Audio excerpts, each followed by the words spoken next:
കഷ്ടകാലം പോക്കി ഇഷ്ടദാനം നൽകി ശിഷ്ടമെൻ ജീവിതം കാത്തിടണേ എൻ്റെ ഭക്തിയും ശക്തിയും ശംഭുവല്ലോ. പുലരിയിൽ ഭൂപാളരാഗത്തിൽ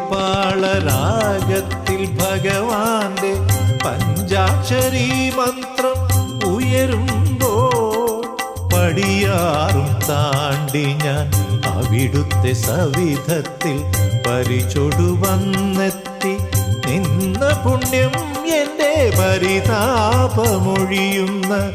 സത്മുഹൂർത്തം. ഹര ഹര ശിവ ശിവ സാംബ സദാ ശിവ